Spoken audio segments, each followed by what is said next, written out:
यही सपोर्ट होता है माँ बाप का कि आपकी चीज पे भरोसा होना। ओ आबदारे यार भूरी नार लंबी कार, सुना चर्चा तो होगा जी यार की ठाट का। जीवन को छोरा बेफिक्री में काटे हैगा, लाडला भगत बड़ा भोलेनाथ का। जो मैं सोचता हूँ मैं पन्नों पे उतार देता हूँ। हनी भाई को और बादशाह भाई को भी जानता हूँ। हनी भाई ने गाना करा था, मुझे याद है, भगत सिंह का, तेरी फोटो क्यों नहीं भगत से यहाँ लगती नोटा थे। किसी ने वो गाना सुना भी नहीं था। वो बोहेमिया को लेकर क्या टेक है? गड्डी दे शीशे काले, मेरे पीछे पीछे लगे 24 घंटे पुलिस वाले। सलमान भाई के वो गाना था, तुमसे मिलने की तमन्ना है। क्या गाने थे यार वो। तो मैंने बॉलीवुड ये और वो पुराना म्यूजिक तो मेरे दिल के, तो ये सब कहीं ना कहीं था म्यूजिक मेरे अंदर। इक्का, वेलकम टू TV9 भारतवर्ष। और आप रैप इंडस्ट्री के असल में हुक्म का इक्का है, ये फीलिंग अपने आप में कैसी है? सबसे पहले शुक्रिया आपका टाइम देने के लिए। और अच्छी फीलिंग है यार, जो मतलब सोचते थे वो आज कर रहे हैं। और उससे बढ़िया फीलिंग क्या होगी, जो आप जिसके बारे में सपने देखते थे आज वो हकीकत है आपके लिए। तो हम फील ब्लेस्ड। तो इक्का ने कभी ये मैनिफेस्ट किया था कि बड़े होके इक्का सुपरस्टार बनने वाले हैं? सुपरस्टार तो नहीं सोचा था, बट हाँ मैंने ये सोचा था कि मैं कुछ क्रिएटिव करूँगा, कुछ हटके करूँगा, जो मेरे खानदान में किसी ने ना करा हो मैं वो करूँगा।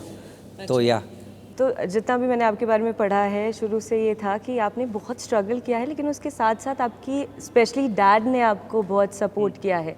तो अगर बचपन से शुरू की जाए कहानी, तो क्या क्या यादें हैं जो आपको आज जो इक्का हैं उस सपोर्ट सिस्टम में बेहद मायने रखती हैं?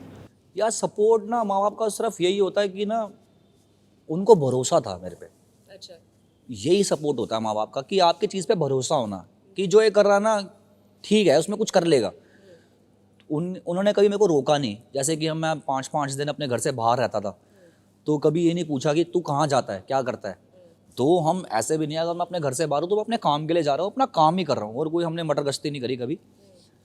तो माँ बाप का ऐसा सपोर्ट था। ये नहीं कभी उन्होंने कि हाँ भाई माइक लेके दे दिया, वैसा कुछ नहीं था, क्योंकि मैं एक बहुत मिडिल क्लास पर फैमिली ये से था। कभी नहीं बोला डॉक्टर बन जाओ, इंजीनियर बन जाओ, नहीं, ऐसा कुछ नहीं बोला। एडमिनिस्ट्रेशन में नहीं, चले नहीं। जाओ, क्योंकि बड़ा मुश्किल है ये जिस मिडिल उनको क्लास पता था कि ये नहीं बन पाएगा, उन्होंने कभी बोला भी नहीं। हाँ, अगर उनको दिखता कि हाँ ये कर लेगा तो वो ज़रूर बोलते कि यार इसको ये चीज़ बननी चाहिए। पर उनको दिखता था कि यार मैं म्यूज़िक अच्छा करता हूँ, और तो उन्होंने मेरे को सपोर्ट करा उस चीज़ में। आज का उनका रिएक्शन कैसा है आपको इस मुकाम पर देख के? बहुत अच्छा है यार, मतलब पर ना ऐसे रहता है ना, अलग तरीके से ट्रीट करते हैं आपको माँ बाप। जब आप बड़े बन जाते हो ना, जब आप अपनी ज़िंदगी में कुछ हासिल कर लेते हो, तो ना माँ बाप बड़े अलग हो जाते हैं। वो ना आपसे ना वैसे अलग तरीके से बात करते हैं। तूने खाना खाया, अच्छा खाना खा लेगी। और वो मैं अपनी मम्मी को आज ही बोलता हूँ मेरे को डांट दिया करो। अच्छा, पापा को आज भी बोलता हूँ आप मेरे को मार दिया करो, कि मेरे को लगे कि हाँ वो पुराने वाला समय है, मेरे माँ बाप वैसे ही हैं, बदले नहीं है। तो वो थोड़े सा कॉन्शियस से हो गए हैं पर मुझे लगता है कि उनको ये भी लगता है कि आप बहुत रिस्पॉन्सिबल सन हाँ, हो गए। बुरा ना मान जाए, ये ना हो जाए। मैंने कहा मैं आपका बच्चा हूँ, धेड़ दो मेरे को कोई चीज़ लगे। तो आज भी वैसा रखो जैसे पहले रखते थे मेरे को। तो मैं चाहता हूँ कि उनकी तरफ से वैसा प्यार रहे जैसे बचपन से था। और लेकिन आप बिल्कुल रिस्पॉन्सिबल बेटे हैं, जैसे मैंने मेंशन किया, बहन की शादी कराई आपने और वो सारी जवाबदारियां आप पूरी कर रहे हैं। तो ये एक अचीवमेंट लगता है अपार्ट फ्रॉम द करियर? यार अचीवमेंट तो नहीं कहूँगा, वो मेरी जिम्मेदारियाँ थे। देखो जिम्मेदारियाँ तो निभानी पड़ती हैं इंसान को, और मेरे हिस्से जिम्मेदारियाँ आई तो मैंने उनको निभाया। और मैं ऊपर वाले का शुक्रिया कहना चाहता हूँ कि उन्होंने मेरा साथ दिया इन जिम्मेदारियों को निभाने में। और बस अब बात करते हैं हालिया में आपके आए हुए गाना लाडला, जो आपने लिखा है, आप ही ने कंपोज किया है। इस कहानी के पीछे की बैक स्टोरी आप बताइए। यार एक्चुअली मैं यूट्यूब पे ना बीटें सुनता रहता हूँ। एवरीडे मेरा यही काम होता है। मेरे घर पे मेरा स्टूडियो है, और मैं उठते अपने स्टूडियो चला जाता हूँ, और वहाँ बैठ के मैं बीट सुनता हूँ यूट्यूब पे जाके, रैंडम बीट्स। तो बैक टू बैक मैं बीट सुन रहा था, तो एक बहुत लो फाई सी बीट थी वो चल रही थी। और मेरे को याद है मेरी पहली अपने मतलब ऐसा निकला, लाडला भगत बड़ा भोलेनाथ का लाड। मैंने कहा तो गाना है यार। हाँ, लव भोलेनाथ जी। मैं कभी भी अगर गुरुद्वारे या फिर चर्च या मस्जिद के सामने से गुजरता हूँ तो मैं ऐसे बोलता हूँ ओम नमः शिवाय। पता नहीं ऑटोमेटिक है ये, बचपन से है? हाँ, अभी भी मतलब बचपन से कहीं भी आता ना, तो मैं कोई भी मंदिर या कोई भी गुरु का स्थान देखता हूँ तो मैं उसको हाथ जोड़ के ऐसे बोलता हूँ ओम नमः शिवाय। पता नहीं वो अंदर से निकलता है मेरे। तो मुझे लगता है, और ना मुझे ऐसा फील होता है कि ना हर इंसान ना अपनी पर्सनालिटी के ना अकॉर्डिंग अपना भगवान चूज करता है। आपको अगर जैसी कोई क्वालिटीज़ होंगी जिसमें कैसे राम जैसी क्वालिटीज़ हैं, तो वो राम जी के डिवोटी हो रहेगा, कृष्ण जी के डिवोटी हो रहेगा। मुझे लगता था भोलेनाथ में, मेरे को लगता था कि वो भोले भी हैं, पर जब वो अपने पे आते हैं वो डिस्ट्रॉयर भी हैं। तो मैं वैसा ही हूँ। तो दिल से बहुत अच्छा हूँ, तो दिल से बहुत बुरा हूँ, तो बीच में नहीं हूँ कहीं मैं। हाँ, तो मैं उनकी वो शिव जो उनका ऑरा है जिस तरीके से वो भगवानों के भगवान है, मुझे ऐसा लगता है। और तो वो झुकाव मेरा कहते हैं ना, हमेशा, हर चीज में शिव है, हाँ, पावर, शिव ओम, मतलब यस। पावर जी। तो ना वो झुकाव, वो वैसा डिवोटी मैं शुरू से भोलेनाथ को लेके रहा हूँ, तो वो ऑटोमेटिक निकला ये और लाइन, फिर मैंने वो लिखना चालू करा और मैंने 2 कहा आज लाइन के साथ शुरू करते हैं। हो आबदारे यार भूरी नार लंबी कार, सुना चर्चा तो होगा जी यार की ठाट का, जीवन को छोरा बेफिक्री में काटे हैगा लाडला भगत बड़ा भोलेनाथ का। तो यस, वाह, बहुत जय भोले, जय शानदार। भोले, जय भोले। इसके जस्ट ऑपोजिट उर्वशी गाना कुछ महीनों 7-8 महीने पहले MC स्टैन के साथ आया था, वो भी सुपर हिट। मुझे लगता है 25 से 26 मिलियन व्यूज हैं उसमें। या अप्रोक्सीमेटली यस। वो एकदम बिल्कुल अलग है। तो ये अलग अलग जो जॉनर के साथ आप खेलते हैं, इतना दिमाग कैसे चल जाता है एकदम? यार सोच है यार, मेरे अंदर ना बहुत सारी पनपती रहती हैं चीज़ें। अच्छा। और जो मैं सोचता हूँ मैं पन्नों पे उतार देता हूँ। और बहुत अलग अलग जोन है मेरे। कभी मैं गुस्से में होता हूँ, गुस्से वाला गाना लिख देता हूँ, प्यार में होता हूँ, प्यार वाला गाना लिख देता हूँ, भक्ति में होता हूँ, भक्ति वाला गाना लिख देता हूँ। तो ये मेरे इमोशन और फीलिंग्स के ऊपर डिपेंड करता है कि कौन सा गाना निकलेगा। और मेरे ख्याल से हर आर्टिस्ट का यही होता है, अगर वो सैड है ना तो वो सैड ही बना पाएगा, कभी पार्टी वाला गाना नहीं गा पाएगा। कोई आर्टिस्ट अगर दिल से टूटा वो कभी नहीं पार्टी कर पाएगा, वो सैड ऐसा गा देगा ना। पर तो मैं इमोशंस के अकॉर्डिंग चलता हूँ कि मैं किस जोन में हूँ, किस इमोशन में हूँ उस वक्त, तो उसका अकॉर्डिंग लिखता हूँ। अंडरग्राउंड रैप को जो बहुत अच्छे से फॉलो करते हैं उनके लिए आप एक बहुत बड़ा नाम है, एक इंस्पिरेशन है। लेकिन धीरे धीरे आप मेन स्ट्रीम में आ रहे हैं, क्योंकि मुझे लगता है वो भी रिक्वायर्ड है। तो जब आप मेन स्ट्रीम में आते हैं तो कहीं ना कहीं वो एक प्रेशर होता है कि आपका जो रियल फॉर्म है वो आप पोर्ट्रे नहीं कर सकते, कि कहीं ना कहीं एक प्रेशर है आपको कि आप बहुत ज़्यादा पॉलिटिकल चीज़ें सामने नहीं ला सकते, या XYZ चीज़ों को लेकर आप खुल के नहीं लिख सकते जो एक इक्का अंडरग्राउंड रैप में जो लिख सकता है। तो आपके साथ जब आपने मेन स्ट्रीम में काम किया है तो इस तरीके का कोई प्रेशर कभी? नहीं, मैं तो लिख देता हूँ भाई। मैंने अपनी एल्बम करी है पहले 2, आए और निशु। उसके अंदर मैंने काफ़ी बातें करी है सोसाइटी को लेके, गवर्नमेंट को लेके, और भगवान मतलब वाले जोन में भी चला गया था मैं। एक गाना था डीमन, तो उसमें मैंने जो मेरे अंदर चलता है वो सारी बातें लिखी मैंने, कि मैं किस तरीके से भगवान को देखता हूँ। और वो एक ग्राफिटी एक गाना था मेरा, उसके अंदर मैं सोसाइटी या फिर गवर्नमेंट को किस तरीके से देखता हूँ। मैं सब बोलता हूँ, खुल के बोलता हूँ, क्योंकि मुझे लगता है हिप हॉप एक जरिया है जहाँ पे आप खुल के अपनी बातें बोल सकते हैं। लेकिन हमें कमर्शियली वो देखने नहीं मिलता। मतलब आई एम श्योर बादशाह, हनी सिंह, ये सब आपके दोस्त होंगे, आप इनको मानते होंगे, लेकिन ऑनेस्टली अगर हम बात करें तो जब हम बादशाह के गाने सुनते हैं, हनी सिंह के गाने सुनते हैं, तो although they are stars, super stars, लेकिन उनकी लिरिक्स में उतनी ग्राउंड कनेक्टिविटी फील नहीं होती। Majorly it is car, dance and XYZ things, लेकिन कहीं ना कहीं वो आपके गानों में आज भी वो मेंटेन है, भले ही आप मेन स्ट्रीम में आए हैं। तो ये क्या वो उस ग्राउंडेड चीज़ों से कनेक्टेड कभी थे ही नहीं, या कमर्शियली उन्हें लगता है कि ये चलेगा नहीं? यार मैं हनी भाई को और बादशाह भाई को भी जानता हूँ। हनी भाई ने गाना करा था, मुझे याद है, भगत सिंह का, तेरी फोटो क्यों ने भगत से यहाँ लग दी नोटा थे।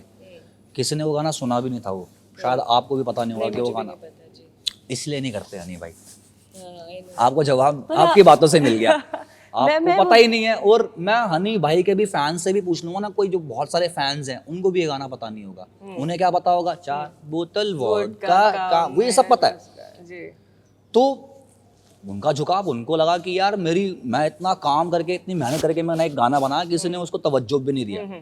तो फिर वो आर्टिस्ट ना एक दिल की भी सुनता है कि यार मैं अगर किसी चीज़ के लिए इतनी मेहनत कर रहा हूँ, वो कुछ सुन नहीं रहा, तो फिर वो वापस नहीं करता। पर मेरे अंदर ये है कि यार मेरे को ये करना है, क्योंकि मैं हिप हॉप सुन के बड़ा हुआ हूँ, और बहुत ही रेबल फॉर्म है, बहुत आर्ट फॉर्म है ये। और मुझे लगता है कि यार जो मुझे सोसाइटी के जो भी एक्सपीरियंस या ऑब्जर्व करता हूँ, तो मैं वो ऐसा लिखना पसंद करता हूँ। और मैं आज भी लिखता हूँ यार, चाहे उससे कुछ बने ना बने। आप ही ने मेरा एक और सवाल मुझे दे दिया कि as an artist, as an underground artist, like underground rapper, आपकी अलग चीज़ों से यूथ कनेक्ट होती है, वो आपसे इंस्पायर होती है, वो आपके शब्दों से इंस्पायर होती है। और मुझे लगता है कि एक वो लिमिटेड टारगेट ऑडियंस है जो आपको डाई हार्टली आपको फॉलो करती है।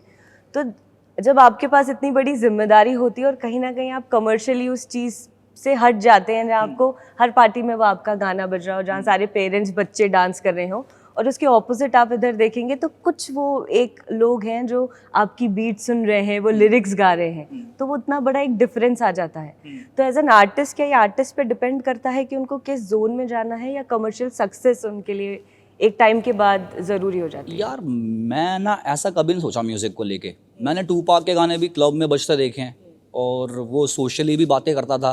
जब उसको कमर्शियल बातें करनी है उसने तब भी करी। मैंने एमिनेम को भी सुना है, मैंने 50 को भी सुना है, मैंने जो भी रैपर मैं आइडलाइज करता हूँ मैंने उन सबको क्लब में भी सुना है और वैसे भी सुना है कि बहुत सोशली बात करते भी सुना है। चाहे वो कान्ये वेस्ट ले लो आप, जितना पॉलिटिकल वो जाता है शायद ही कोई जाता है रैपर, पर उसने सबसे बड़े क्लब बैंगर्स भी उसने बनाए हैं, उसने क्लब हिट्स भी, वैसे कमर्शियल हिट्स भी बनाए हैं उसने। तो मैं उन चीज़ों से बहुत इन्फ्लुएंस हूँ कि आर्टिस्ट को ना एक्सप्लोर करना चाहिए अपने आप को। एग्जैक्टली। और मैं बचपन से ये सोचता था कि यार ये गाने कैसे बनते हैं। मेरे लिए बहुत मुश्किल टास्क था। जब भी मैं बॉलीवुड मूवीज़ देखता था तो मैं सोचता था यार ये गाने कैसे बनाए होंगे, ये मुखड़ा अंतरा ये क्या चीज़ें होती हैं यार।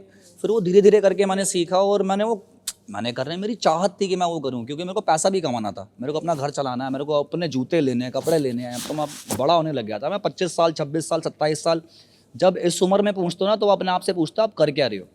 अंडरग्राउंड यू रिस्पेक्ट ना, आप जब तक 20 22 23 तक होते ना तब तक बहुत करते हो आप। ओ यार हम हार्डकोर रैपर, मैं तो बस यही करूँगा, मैं तो यही गाऊंगा, मैं तो यही करूँगा। पर जब आप 25 का पड़ाव पार करते हैं, 26 27 28 पे जाते हैं, तब आपको लगता है जब पैसे नहीं आते तब कहते हैं क्या कहीं जो मैं कर रहा हूँ ये भी खत्म ना हो जाए यार। और मैं इस चीज़ को ख़त्म होने देना नहीं चाहता। तो मैंने हर वो मुमकिन चीज़ करी जो मेरे टैलेंट को ज़िंदा रखे, जो जिस तरीके से मैं सर्वाइव कर पाऊँ। और मैं हिप हॉप तब से करा था शायद जब मार्केट भी नहीं था इंडिया में, और जब बहुत ही गिने चुने उंगलियों पे बच्चे थे जो हिप हॉप कर रहे थे। 2009-10 तब हम अपने गाने रिलीज़ करके टीवी पे आ रहे थे हिप हॉप करके, पर उससे मेरे को कुछ मिल नहीं रहा था। और मेरा घर, मेरी फैमिली में I am the only one उस टाइम जो सिर्फ पैसे कमा रहा था। तो जिम्मेदारियाँ बहुत सारी थी, जैसे कि मेरी बहन की शादी और भी कई जिम्मेदारियाँ मेरे पे थी जो मेरे को पूरी करनी थी। तो मैंने उन जिम्मेदारियों को ही मद्देनजर में रखा और मैंने कमर्शियल भी करा, हिप हॉप भी करा, बैलेंस करने की कोशिश बैलेंस करी। करने के, exactly. Commercial is for money और जो अंडरग्राउंड हिप हॉप है दैट इज फॉर रिस्पेक्ट। ये तो परफेक्ट आंसर। मैं उन चीज़ों को बैलेंस करता हूँ अभी तक। ये। जब भी का आपका जिक्र होता है तो माफिया मुंडीर का, अपने आप वो ग्रुप का जिक्र होता है, तो क्या लगता है कि अगर आज भी वो ग्रुप एग्जिस्ट करता तो आज का सबसे ज्यादा एक्सपेंसिव और हिट ग्रुप होता? BTS होता है यहाँ का। तारों में आपको NW होता, वो कोई ऐसा कल्ट होता ना, मतलब मेरे लिए तो आज भी मेरे दिल में है सारे। मुझे वो तो पता है, वो एविडेंट है। बोलूँगा मेरे लिए तो मेरे करीबी हैं सारे, और मैं सबकी इज्जत करता हूँ और मैं सबको साथ देखना चाहता हूँ अपने मरने से पहले। शायद जिस दिन कभी ऐसा हो तो मैं उनसे सिर्फ यही लास्ट, मेरे अगर कोई बना तेरी लास्ट विश क्या है, तो मैं ही बोलूँगा भाई आप सारे इकट्ठे आ जाओ एक बार एक गाने पे। मुझे लगता है आप ही को शुरुआत करनी चाहिए। मैं तो करता हूँ, पर ईगोज और ये और वो सब खत्म करने पड़ेंगे, मन मुटाव खत्म करने पड़ेंगे। जब तक वो एक रूम में नहीं, तब तक ये बात कभी सॉल्व हो ही नहीं हो सकती। नहीं सकती। और रूम जब में तक आना, आमने सामने और वो रूम में लाना ना वो टास्क है। क्या क्योंकि लगता है they आपको are- कौन कर सकता है? बोहेमिया पाजी कर सकते हैं ये? मतलब कोई नहीं although कर उनका सकता कोई जब लेना तक वो देना खुद नहीं चाहेंगे, तब तक कोई नहीं कर सकता। नहीं। अच्छा। शायद भोले को उतर के आना पड़ेगा, वो उनकी उंगलियां पकड़वा के लेके आएगा, इधर आओ तुम, चलो बात करो। जी। तो काश ऐसा हो। और पर मैं चाहता हूँ पर्सनली कि ये चीज़ हो, और अगर ये हो गई तो उससे बड़ी कोई चीज़ नहीं होगी हिंदुस्तान में। इसमें भी एक और चीज़ आती है, जिस तरीके के रैप बैटल्स होते हैं, जिस तरीके का डिस्प्यूट दिखता है, वो भी एक एंटरटेनमेंट होता है ऑडियंस के लिए। मतलब उनको तो नई नई क्रिएटिविटी मिलती है, नई नई लिरिक्स मिलती है। इसमें कितनी सच्चाई होती है? क्योंकि ऑब्वियसली कहा जाता है चीज़ें होती है, जैसे हाल ही में कुछ समय पहले रफ्तार और एमी वे का हुआ था, फिर जब आप बीच में आए तो पैचअप हो गया। तो ये क्या चलता है? मतलब अगर आप कॉमन पब्लिक को ये बताना चाहें तो क्या है ये, किस तरीके ये रैप बैटल क्या होते हैं? होती है और सीरियस होती है और मुद्दों पे होती है। अगर किसी को किसी चीज़ अच्छी नहीं लगी, यार तूने ऐसा कैसे बोल दिया, तेरे को पता नहीं है इस बारे में, तूने मेरे को डिसरिस्पेक्ट करा, और वो गानों के थ्रू है, बैटल है कि हाँ भाई मैं अपने शब्दों के थ्रू तेरे को जो चांटा नहीं मारूंगा, मुक्का नहीं मारूंगा, लड़ूंगा नहीं, फिजिकल नहीं होऊंगा, पर अपनी बातों से फिजिकल हूँ। कॉम्पिटिशन है एक तरीके का, क्योंकि रैप हमेशा से एक स्पोर्ट्स की तरह रहा है। और मतलब कंपटीशन ऐसा होता है कि ना मेरा स्किल बढ़िया है, सामने वाला कहता है मेरा बढ़िया है, तो वो अपने गानों के थ्रू अपने स्किल को दिखाते हैं। तो उसमें वो गानों तक जब तक सीमित है तब तक बहुत बढ़िया है, गानों के बाहर कुछ नहीं होना चाहिए, बस मेरा मानना ये है। और डिस भी बस ये मैं जनता को बोलना चाहूँगा कि यही हिप हॉप मत मान के बैठ जाओ आप कि ये डिस हिप हॉप है और यही है, और आप ये नहीं कर रहे तो आप रैपर नहीं हो, या फिर ये नहीं हो, वो नहीं हो, फलान नहीं हो। अपना यार एक आर्टिस्ट अलग है, उसका रैप करने का तरीका अलग है, एक आर्टिस्ट अलग है, उसका सोचना रैप करने का तरीका अलग है। आर्ट को देखो, ये मत देखो कि उसने ऐसा कर दिया फिर उसको आपने एक वो कर लिया, माइंड सेट कर लिया कि यार यही रैप होता है। डिस अगर जब तक तो डिस नहीं करेगा, 4 गाली नहीं बकेगा उसके अंदर, या फिर ये नहीं बोल देगा तो हिप हॉप नहीं है। तो वो थोड़ा सा नजरिया चेंज करना लोगों का। पर डिस जरूरी है, एक पार्ट है ये हिप हॉप का। हाँ। आप उसे इग्नोर देखते आए हैं, एमिनेम करते आए हैं, मतलब यार बाहर तो बहुत फिर वैसा है ना, बाहर लोग मर जाते हैं इस चीज में। यस, बिगी, टूपाक, Tupac, ये सब exactly. और बहुत सारे ऐसे नाम हैं जिन्होंने अपनी जान गंवाई है इस चीज़ के पीछे, और वो इंडिया में कभी ना आए। मैं बस यही बोलना चाहूँगा कि वैसा कल्चर यहाँ पे ना आए। गानों तक बात रहे, अगर वो कॉम्पिटिटिव है, अगर वो स्पोर्ट्स ऐसा स्पोर्ट्स या फिर तब तक ठीक है, उसके आगे ना वो लाइन क्रॉस हो। और हिप हॉप बहुत अलग अलग चीज़ें हैं यार, लोगों का बहुत अलग अलग मुझे मानना लगता है लोग बहुत इग्नोरेंट है, लोग अच्छे से उसे जानते भी नहीं है। और जो एक कॉमन पब्लिक की जो एक मेंटालिटी है, उनको लगता है कि एक रैपर है, उसकी ज़िंदगी जो है बहुत डार्क लाइफ से रिलेटेड है। तो डार्क लाइफ का परसेप्शन जो है उनके लिए बहुत स्ट्रॉन्ग है। मतलब जो आपके टैलेंट को नहीं समझ पाता, वो एज एन इंडिविजुअल आपको पता नहीं किस उसमें लेगा।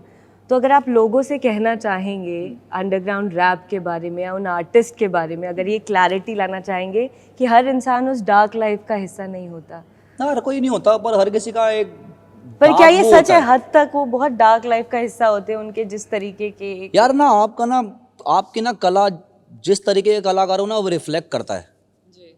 अगर आप डार्क आर्टिस्ट हो तो वैसा म्यूजिक होगा आपका, वो कहीं ना कहीं आपके आर्ट में रिफ्लेक्ट होगा। और जिसने वैसी लाइफ इन देखी होगी तो फिर उसका म्यूजिक बहुत अलग होगा। तो वो आर्टिस्ट टू आर्टिस्ट डिपेंड करता है उसने जिया क्या है, उसका एक्सपीरियंसेस क्या हैं। मेरे एक्सपीरियंस बहुत अलग अलग लाइफ को लेके, अच्छे भी हैं, काफ़ी डार्क भी हैं। तो मैं उन दोनों को लिखता हूँ। अच्छी बात होती है, मैं अच्छी बातों को भी लिख के उतारता हूँ, जो बुरी बातें मैं उनको भी बताता हूँ लोगों के सामने। तो यार आर्टिस्ट तो यार हर तरीके के इमोशन से गुजरता है, मुझे ऐसा लगता है। और वो फ्री है कुछ भी लिखने गाने के लिए, तो वो गाता है। और बस मैं यही कहूँगा कि यार समझने की कोशिश करा करो, क्योंकि ना मेहनत होती है हर चीज़ के पीछे, हर किसी आर्टिस्ट के गाने के पीछे मेहनत है। लोग सिर्फ यही कह के यार ये हिप हॉप तोड़ना है यार, ये अरे उसे सुनो तो सही भाई। पहले तुमने पहले अपने मन में एक चीज़ बना ली है कि यार ये तो ऐसे ही है, ये तो वैसे ही है, हिप हॉप तो वो है। ऐसा नहीं होता, पहले चीज़ों को जानने की कोशिश करो। लोगों का मानना है कि एमिनेम हिप हॉप रैपर है सिर्फ, तो जो बाकी के रैपर हैं क्या रैपर नहीं है? 50 रैपर नहीं है, या फिर bone thugs and harmony rapper नहीं है, या फिर और भी नेली रैपर नहीं था, लूडाग्रेस रैपर नहीं था, ये रैपर नहीं थे। वो इन सब ने हिप हॉप बनाया मिलके। सिर्फ एमिनेम अकेली देन नहीं है हिप हॉप की। Though I love Eminem, for me is a rap god, I love Eminem to the core. पर लोगों को ये भी मानना पड़ेगा कि और भी तरीके के आर्टिस्ट होते हैं, और उनका म्यूजिक भी सुनना, एक्सप्लोर करना चाहिए और जानना चाहिए किस तरीके का आर्टिस्ट है, किस तरीके का माइंड सेट है उसका। तो वो लोग जानने की कोशिश नहीं करते। फेवरेटिज्म बहुत हो गया है, बायस बहुत बायस्ड हो गए। एग्जैक्टली। तो वो अब उसका ना कोई वो नहीं है, जब तक लोग खुद से नहीं समझेंगे ना, आप नहीं समझा सकते वैसे उन्हें। आप हर किसी को पर्सनली जाके समझा नहीं सकते। बोहेमिया को लेकर क्या टेक है? क्या क्योंकि बोहेमिया पायनियर रहे हैं और हर दूसरा इंसान उन्हें बहुत एडमायर करता है, आप भी उन्हें एडमायर करते थे। और उनका कोई आई थिंक गाना है काली दनाली, ये काली दनाली। हाँ, अब पहले 2 लाइन में उसकी सुनूंगी, उसके बाद हम बोहेमिया। दनाली गड्डी दे शीशे काले, मेरे पीछे पीछे लगे 24 घंटे पुलिस वाले, समथिंग इतना ही याद है मेरे को अभी। हाँ, पर आई लव बोहेमिया भाई, है ना? वैसा आर्टिस्ट।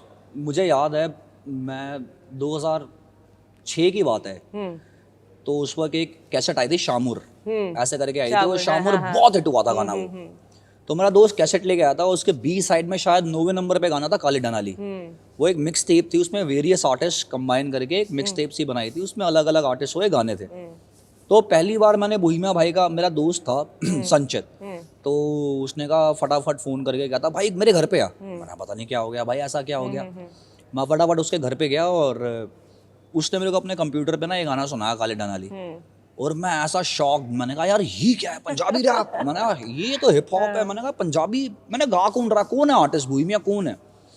आप मानोगे नहीं, उस दिन जिस दिन मैंने गाना सुना, और उसके अगले दिन से मैंने हर दिन सुबह उठ के चैनल वी होता था उस वक्त, MTV और चैनल वी, मैं 2 चैनल देखता रहता था। मैंने कभी ना कभी तो उस आर्टिस्ट का गाना आएगा, मतलब दिल में उम्मीद थी ऐसी। 2 महीने बाद उनका गाना आया सहारा। मैं सुबह सुबह अपने चाचा के घर पे था, 9 बजे का टाइम था, चैनल वी पे सहारा आया, वहाँ पे बोहेमिया लिखा हुआ आया।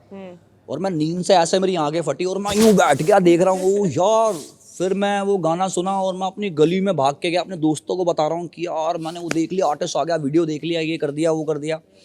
फिर मैं किसी के घर पे गया, मेरा एक जान पहचान मेरा दोस्त था, उसके घर पे एक कंप्यूटर था, तो उसमें क्या था, चैनल्स आते थे टीवी के, उसने कोई ऐसा सेटअप कर रखा था, उसके टीवी के चैनल्स आते थे और उसको आप रिकॉर्ड कर सकते थे। मैं उसके घर पे 6 घंटे बैठा हूँ सिर्फ उस गाने को वेट के लिए, जब वो आएगा तो मैं रिकॉर्ड करके गाना रिकॉर्ड करके यहाँ से सीडी बर्न करके लेके जाऊँगा। और मैं 6 घंटे बैठ के वो लेके गया हूँ, वैसे वाला फ़ैन था मैं। पैसा नशा प्यार मुझे आज भी याद है। मुझे म्यूज़िक सुनने का बड़ा शौक़ था, मेरे पास वॉकमैन था और मैं शाम को जब रात हो जाती थी तो छत पे चलाता था, इतना अंधेरा होता था वहाँ पे सिर्फ मैं, वॉकमैन, हेडफोन्स होते थे और कोई नहीं। मैं अपने कानों में लगाता था, इमेजिनरी माइक पकड़ता था और परफॉर्म करता था दीवार को देख के। तो वहाँ बोहेमिया भाई की एल्बम चलती रहती थी, पैसा नशा प्यार, one of my favourite album, भाई का प्रोजेक्ट वो। तो बोहेमिया भाई से तो बहुत अलग प्यार है। और तो कोलैबोरेशन को लेकर ऑब्वियसली बहुत सारी चीज़ें हैं, पर क्या उम्मीद है, हो सकता है कुछ आगे? होंगे, अगर भाई चाहेंगे मैं तो रेडी हूँ। अगर भाई जिस दिन भी बोल देंगे उस दिन, उससे अच्छा क्या होगा, मैं तो हंसते खेलते ही ऐसा रेडी। कुछ आखिरी सवाल है मेरे आपसे जी। Apart from the rap world, apart from the rappers, इक्का कौन से सिंगर्स को या कौन से आर्टिस्ट को सुनते हैं? मैं अभी फिलहाल रैपर्स हटा दिया, मैं अभी फिलहाल डोजा कैट सुन रहा हूँ। और मैं अभी अरिजीत भाई हो गए, करण औजला पाजी हैं, दिलजीत भाई हैं, और ऐसे रैंडम कुछ भी सुन लेता हूँ ऐसे यार। कभी 60s 70s के गाने सुने? कभी किशोर कुमार? बिल्कुल सुने हैं भाई, बिल्कुल सुने हैं। कोई लिखे मेरे को इतने सारे हैं। मुकेश या किशोर का अगर गाना वैसे याद नहीं, पर मेरे काफी सारे फेवरेट हैं। आप एक गा रहे गाना थे था- लिखे जो हाँ, खत तुझे। वो मेरा बहुत फेवरेट। लिखे जो खत तुझे जो तेरी याद में हजारों रंगे के, आई लव दैट सॉन्ग। मेरी रिंगटोन थी और मुझे याद है मैं 8th में था, 9th में था, मेरे फ़ोन की रिंगटोन थी वो। और बहुत सारे ऐसे गाने हैं यार पुराने जो मेरे को बहुत पसंद है, बहुत दिल के करीब हैं। याद नहीं आते, तेरी गलियों में ना रखेंगे कदम आज के बाद, क्या गाने हैं यार वो। और वो तो अमर गाने हैं, उनकी मेलोडीज आज तक वो यार, उनके ना पीस 7-7 8-8 मिनट के गाने होते थे वो। उनके ना पीस याद है मेरे को, म्यूजिक के वो तक याद है मेरे को कि यहाँ पे ये बजेगा अभी। जब सलमान भाई के वो गाना था, तुमसे मिलने की तमन्ना है, क्या गाने थे यार वो। तो मैंने बॉलीवुड ये और वो पुराना म्यूजिक तो मेरे दिल के। लकी अली साहब, शाम सवेरे तेरी यादें आती हैं मेरे को, अलीशा चिनॉय, क्या वो ट्रेंड लेके आए थे यार, मेड इन इंडिया और ये और वो। तब वो क्या काम कर रहे थे उस वक्त। तो ये सब कहीं ना कहीं था म्यूजिक मेरे अंदर। मैंने पुराने से पुराने भी सुने हैं, नए से नया भी सुना है। तो इन्फ्लुएंस बहुत सारी चीज़ों का मेरे ऊपर रहा है म्यूजिकली। यस। कौन लगता है कौन सा यंगस्टर जो है कितना इस मुकाम तक पहुंच सकते हैं जिस मुकाम पर बोहेमिया है, या हनी सिंह ने भी कमर्शियली जितना सक्सेस हासिल किया है, जो आज की यूथ है? अभी हम हसल में देखेंगे तो उदय ही इज जस्ट 18 और उसने हसल जीता है। तो लगता है कि ये लोग इन लोगों का रिकॉर्ड तोड़ सकते हैं? यार देखो, मेहनत करेंगे तो बिल्कुल तोड़ देंगे। मेहनत को कोई नहीं रोक सकता। अच्छी मेहनत अच्छे तरीके से करी गई, अपने सही रास्ते पे चलते रहो, अपना फोकस सही रखो, अपना पैशन अपना 100% दो चीज़ को, तो अब कोई नहीं रोक सकता यार। आप हनी भाई और बोहेमिया भाई से भी ऊपर जा सकते हो, पर वैसे आपको मेहनत करनी पड़ेगी, जैसे हनी भाई और फिर बोहेमिया भाई ने करी है। तो मेहनत डिमांड करती है ये चीज़ें। अगर वो करेंगे तो बेशक वो आगे चले जाएंगे। और हर चीज़ है उनके अंदर यार, हर चीज़ है। वो रैपर है, वो स्किल्ड है, 18 साल की उम्र में उसने ये चीज़ जीती है, काबिल तारीफ़ यार। और मैं सिर्फ उदय की बात नहीं कर रहा, जितने भी बच्चे वहाँ पे थे हासिल में, सब काबिल तारीफ़ हैं और सब डिज़र्व करते हैं आगे जाना, और सब मेहनती हैं। और मुझे पूरा यकीन है वो अपनी लाइफ में सब बच्चे अच्छा करेंगे। Thank you so much for talking to Shukriya. TV9 Thank Bharat. you. It was Thank you. lovely having you here. Thank Shukriya. you.